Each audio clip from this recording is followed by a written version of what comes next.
Today we'll discuss post-COVID management protocol, which is given by Government of India, particularly by the Ministry of Health and Family Welfare.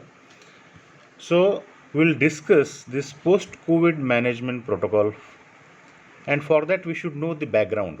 Background means what is COVID-19?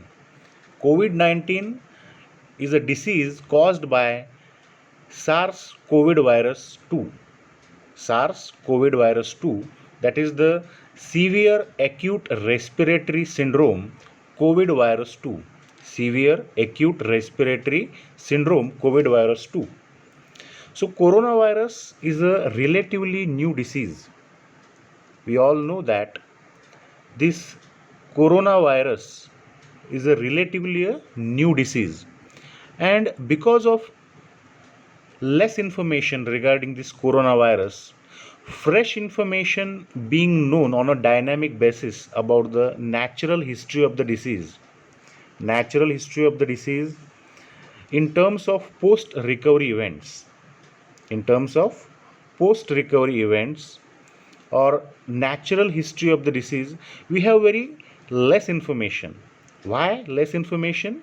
Because it is a new disease. Relatively, it's a new disease. So fresh information is being known on a dynamic basis. Means research is going on day by day. So we'll get new information day by day. So the most important thing, post-COVID management protocol. Post-COVID management protocol means after acute COVID-19 illness, after you are recovered from the COVID-19 illness, recovered patient may continue to report a wide variety of signs and symptoms. They report wide variety of signs and symptoms like fatigue, body ache, cough, sore throat, and difficulty in breathing. So all these symptoms may appear in or after acute COVID-19 illness. These symptoms may vary from person to person. Means they are saying fatigue, body ache, weakness, there is a dry cough, sore throat, difficulty in breathing. Apart from all these symptoms, other symptoms or signs like anosmia, loss of taste, or there is a loss of smell. In some patients, they are complaining about diarrhea and so many other symptoms. So these symptoms may vary from patient to patient or person to person. So we'll study this in today's discussion. So as of now, there is a limited evidence of post-COVID sequelae or post-COVID complications. There is a limited evidence on post-COVID management or post-COVID complications or post-COVID sequelae, we can say. So for that, further research is required, and it is being actively pursued, and it is done everywhere in the India, in the whole country, or everywhere in the world.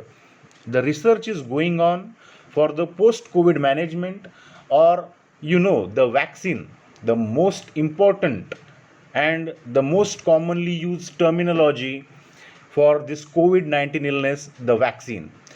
All the countries all over the world, they are searching for the most efficacious and safe COVID-19 vaccine. The research is still going on, and we'll get that vaccine soon. The holistic approach is required for follow-up care. Means for any disease to treat, the most important is the holistic approach. We need a holistic approach and follow-up care. Means after COVID-19 illness, the most important is the follow-up care and well-being of all post-COVID recovering patients. Now, what is the scope for this document? This document provides an integrated holistic approach for managing patients who have recovered enough from COVID for care at home. Means this lecture is for the post-COVID management. How will you treat yourself? how will you treat yourself for, or we can say, how will you treat post-COVID sequelae or post-COVID complications at home? How will you take care of yourself at home? Means that doesn't mean it is not used as a preventive of curative therapy. Means it should not be used as a preventive or curative therapy. This is the most important point I would like to mention here. This is not a preventive or curative therapy. It is just an integrated holistic approach for the follow-up care for managing patients who have recovered enough from COVID for care at home. So basically this video, what care that you have to take at home after recovery. The recovery period is likely to be longer for patients who have suffered from more severe form. The patients, those who are suffered from the most severe form of the disease, means those who need oxygen or high nasal flow oxygen or ventilator, those who are on BiPAP, CPAP. So basically we can call them severe form of the disease. Those who are on ventilators, those who are on BiPAP machine, those who are on CPAP, those who are on oxygen, those who felt breathlessness at that time. So we call them as a severe form of the disease, and the recovery period likely to be longer. Recovery period likely to be longer in severe cases. Now post-COVID follow-up protocol, what care you have to take at the individual level. At a individual level, what care you have to take? You have to continue the COVID appropriate behavior. Now what is this COVID appropriate behavior? We all know that very well. Means use of mask, hand and respiratory hygiene, and physical distancing or social distancing. We are following these three things since 6 months, and that's why now I can say definitely the recovery or the declining phase of corona or COVID-19 has been started. Why declining phase has been started? Because of this COVID appropriate behavior, I will say. Now COVID appropriate behavior is the use of mask, the most important thing. Then hand washing or respiratory hygiene, and the most important, social distancing and physical distancing. So this is the COVID appropriate behavior you have to maintain at your individual level. Then drink adequate amount of warm water or hot water if it is not contraindicated.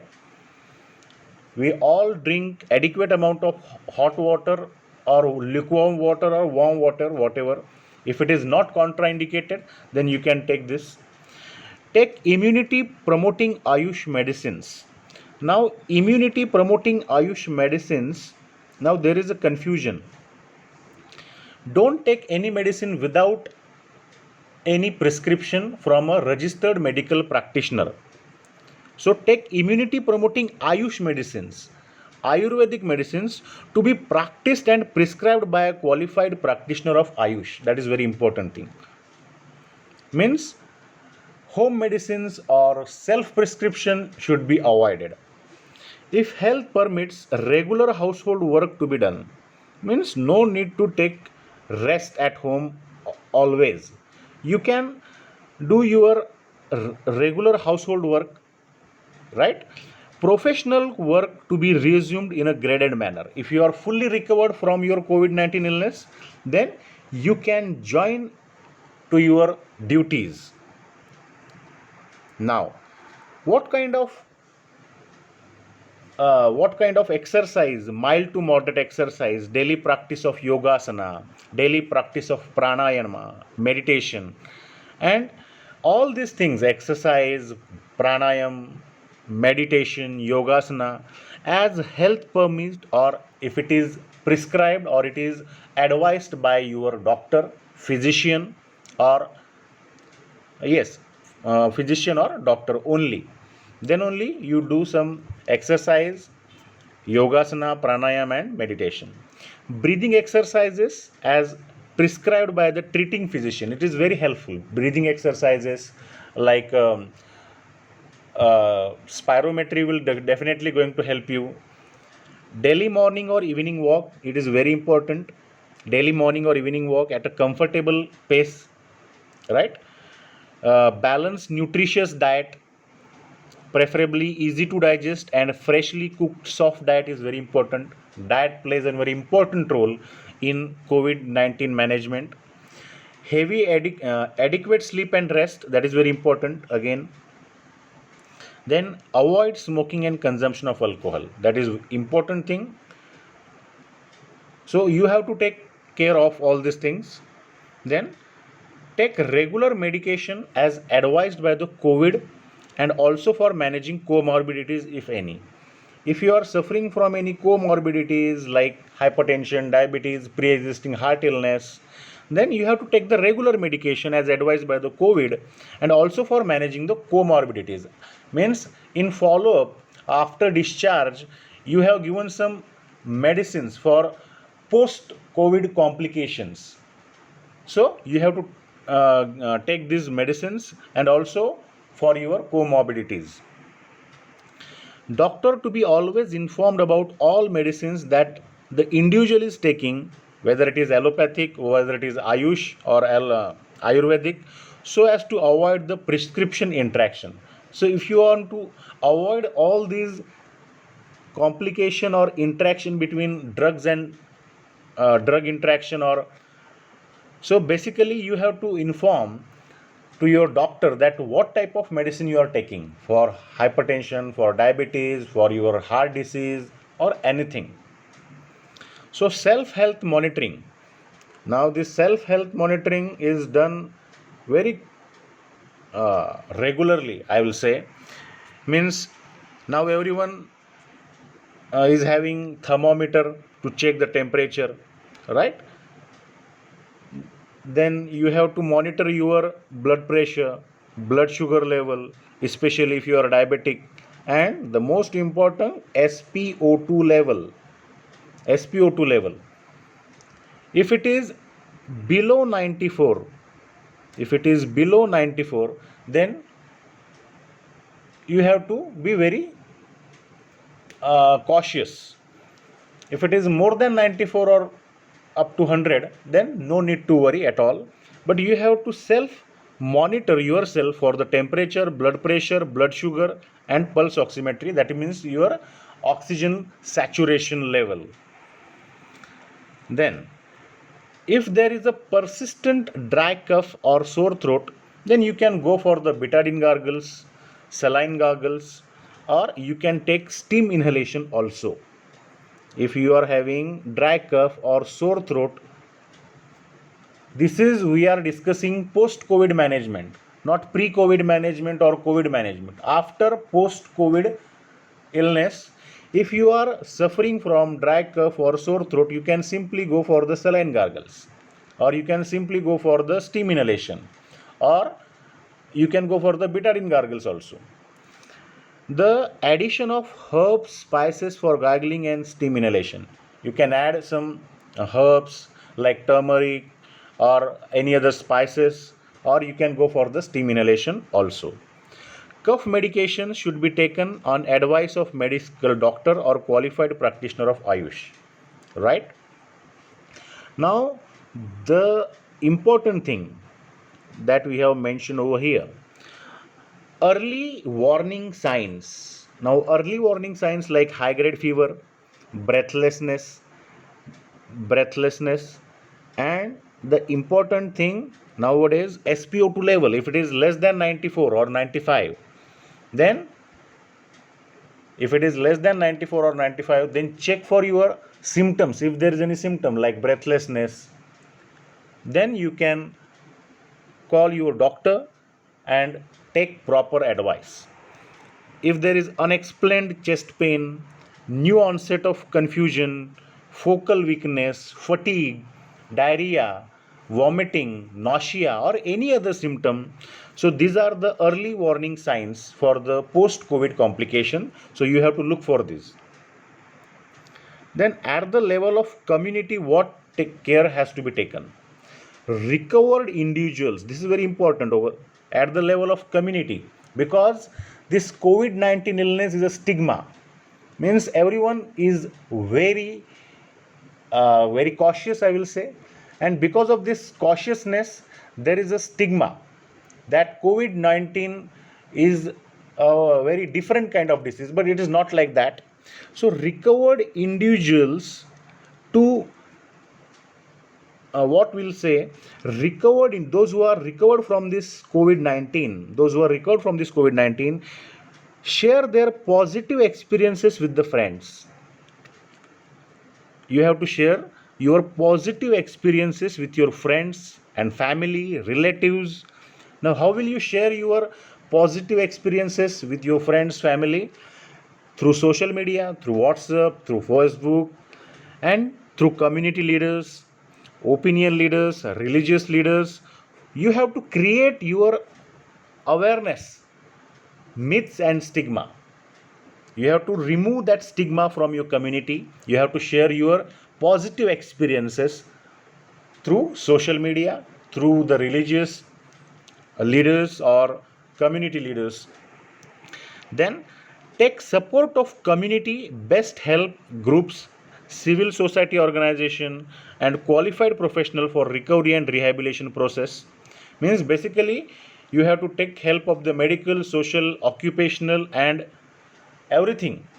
So basically you have to share your positive thoughts and positive experiences, right? You can take help of the psychosocial support from the peers, community health workers, and counselors. If there is any mental illness or mental illness, rather than I will say, if there is any emotional distress regarding that post COVID-19 illness or post COVID problem, so you can take help of counselors or psychosocial support from the community leaders or counselors or from the psychologist. Then if required, seek mental health support service, participate in group sessions for yoga, meditation, right? But the most important, you have to maintain the social distancing and physical distancing. Now in healthcare facility setting, I would like to tell you that in most of the hospitals, post COVID OPD has been started. Post COVID OPD, I will write over here, post COVID OPD. Now what is this post COVID OPD? To manage your post COVID complications or post COVID sequelae. The first follow up visit should be within 7 days. If it is needed, you have to go for the first follow up visit after 7 days after discharge, preferably at the hospital where or she underwent treatment. Where you have taken treatment, you have to go for the follow up care. Subsequent treatment follow up visit may be with nearest qualified allopathic or Ayush practitioner medical facility if there is any symptom that you are facing. Now the important thing, polytherapy, unnecessarily medicines like vitamins, calcium, zinc, or any other polytherapy you must avoid. Polytherapy must avoid due to potential drug interactions. There is a chance of potential drug interactions. So basically polytherapy must be avoided. And that why you have to avoid that? Because it may lead to various adverse effects, side effects, or adverse event. So whatever medicines you are taking, you have to take help of the general physician or your doctor. The patients who had undergone home isolation, those who have taken home isolation, if they complain of persisting symptom, you have to visit the nearest health facility, right? If you are facing any symptom like breathlessness, fever, dry cough, or something like that, if your SpO2 is below 94, then you have to consult your doctor or nearest health facility. Severe cases require critical care support and will require more stringent follow-up. Those who are facing critical care support, those who need critical care support, those who patient have undergone ventilator or BiPAP, they need more stringent follow-up, right? Now, the immunity promoting Ayush medicines. The immunity promoting Ayush medicine, actually, this immunity promoting Ayush medicines, here I am mentioned over to be prescribed only by practitioners. It is not should be taken at home. It is prescribed by the practitioners only under law for prescribing the medicine and therapy under specific stream. So basically these Ayurvedic medicines, like Ayush Quat, Sam Shamiti Vati, Giloy powder, Ashwagandha, whatever it is written over in this slide, you have to take all these medicines which is prescribed by the Ayush practitioner or Ayurvedic doctor. Don't prescribe yourself, or self prescription should be avoided. So all these medicines, Ashwagandha, Giloy powder, or whatever it is written on this slide, you have to take with your advice, with help of your doctors or treating physician. Then amla fruit, which is a very high source of vitamin C, one daily, or whatever it is written, muleti powder if there is any dry cough, warm milk with half teaspoon of haldi, morning, evening, gargling with turmeric and salt. Then Chyawanprash, it will definitely going to help you in post-COVID recovery, but you have to take help of your doctor, of your physician, treating physician. Don't take yourself. Means you are not a doctor. Whatever it is written, amla fruit, muleti powder, warm milk, gargling with turmeric and salt, just take help of your doctor without doing any, without. Now it is also suggested by the Ministry of Ayush. It is suggested by Ministry of Ayush that use of Chyawanprash in the morning, 1 teaspoon with lukewarm water or with milk is highly recommended. It is highly recommended by the Ministry of Ayush. So Chyawanprash is believed to be effective in post-recovery period. Whatever the ingredients of Chyawanprash, whatever the brand, Chyawanprash is believed to be effective in post-recovery period. So you can also take this, but with the help of your treating physician. So whatever that we have discussed is for the post-COVID management protocol. It is the post-COVID management protocol which is given by the Government of India, Family and Welfare Management. So this is all about post-COVID management protocol. Thank you.